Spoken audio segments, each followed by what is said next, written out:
Gente, vamos entrar na polêmica? Eu adoro uma polêmica e eu acho que é super importante. Eu até fiz um vídeo falando sobre trabalho infantil e a gente tá na polêmica da Larissa Manoela, isso aí.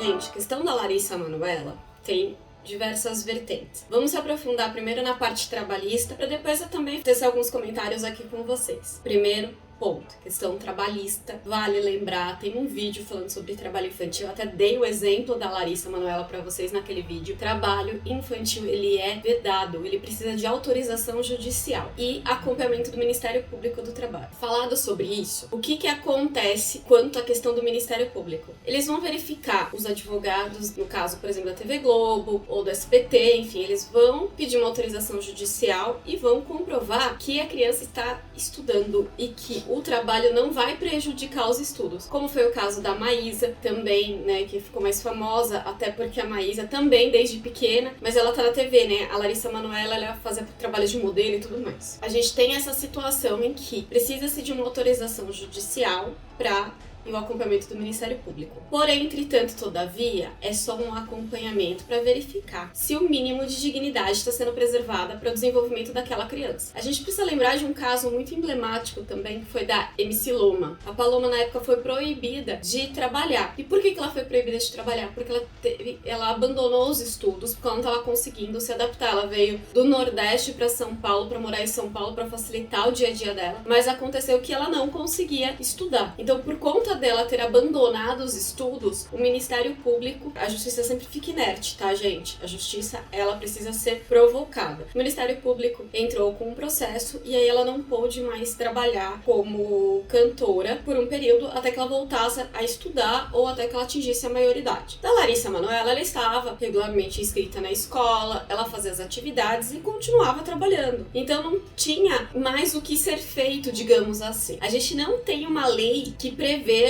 tipo de situação em que ela está vivendo hoje, que é o quê? E que muitos acabaram já vivendo também, né? Essas crianças prodígio, digamos assim. Não tem uma lei específica que tenha uma proteção quanto à blindagem patrimonial daquela criança. A gente tem quanto ao desenvolvimento da criança. Então precisa, sim, ter o acompanhamento do Ministério Público para verificar o desenvolvimento, se ter acompanhamento da escola, se está tudo bem, se está tudo certo, se a criança está se desenvolvendo. Essa é uma situação. Mas a gente não tem aquela blindagem patrimonial. Ou seja, no caso da Larissa, ela tinha as empresas junto com os pais além de serem empresários, e não tô fazendo aqui nenhum juízo de valores, né? Eles eram empresários da Larissa. A gente tem caso, por exemplo, o Neymar, o pai dele é também empresário dele. Nós temos diversos casos em que o pai e a mãe acabam sendo ali sócio dos filhos nas empresas do filho e também acabam gerindo a carreira daquele filho. E por que os pais acabam gerindo? Porque os pais normalmente têm que abandonar suas profissões para que eles possam acompanhar de perto o filho. É correto ele se apropriar do dinheiro? E aí eu não vou fazer juízo de valor. Quem tá trabalhando é o filho. Eu acho que seria interessante, como empresário, como os pais estão trabalhando como empresários, o empresário tem remuneração, os pais também terem remuneração, até porque eles precisam manter um padrão de vida para a criança. A gente entende que quando, no caso, os pais abandonam a profissão para cuidar dos sonhos dos filhos, como que vai ter o provimento daquela casa, né? Teria que ter um mínimo ali sustentar. Mas tem alguns indícios, algumas situações em que a gente tem que ter um olhar um pouco mais atento. Como a Larissa falando que ela tinha uma mesada, que ela não tinha acesso às informações do que realmente ela ganhava. Então, assim, a gente tem essas situações em que efetivamente as crianças, elas acabam trabalhando em filmes, em novelas, em campanhas publicitárias, em diversas situações, porque o mercado acaba exigindo essa situação. Mas a gente precisa tomar cuidado com o menor. Caroline, eu acho que é interessante ter uma lei para proteger o patrimônio, porque o patrimônio ele foi construído com o esforço do menor. E se o menor não quiser mais trabalhar, direito dele, se ele tem dinheiro para se manter ali, né? Mas a gente precisa lembrar que, independentemente dos pais, a gente tem essa situação. A gente precisa entender também, saindo um pouquinho da parte jurídica, mas é importante, acho que deveria ser feita uma avaliação ali com assistente social, com psicólogos e tudo mais, o relacionamento dos pais. A gente precisa parar de romantizar algumas relações. Hoje a gente tem famílias multifacetadas, que é sua mãe ou seu pai, ou estão com os tios, ou os avós que criam. A gente tem diversas situações ali. E a gente precisa romantizar, parar de romantizar a família Doriana, a família perfeita, né? A família do peru de Natal da Sadia. Porque nem sempre todo mundo tem essa possibilidade de ter família. E nem toda família ela é perfeita. Todo mundo padece de diversos erros, de diversas situações. E principalmente quando envolve questões financeiras, a gente precisa verificar se está tendo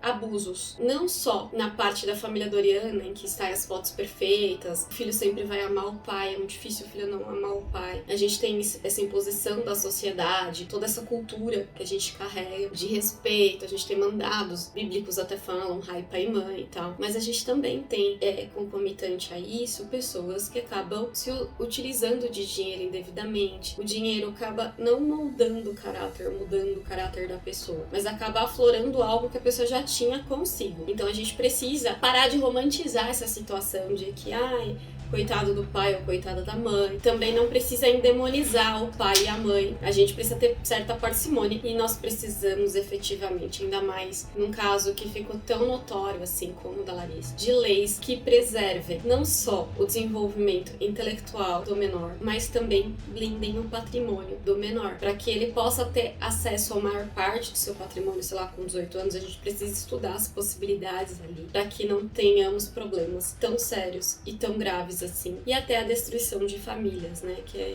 isso ninguém quer. Espero que vocês tenham gostado do vídeo, continuem aqui no canal, não esqueçam de curtir o vídeo, não esqueçam de compartilhar e deixar os comentários aqui. Se inscreve no canal, tá bom? Até o próximo vídeo.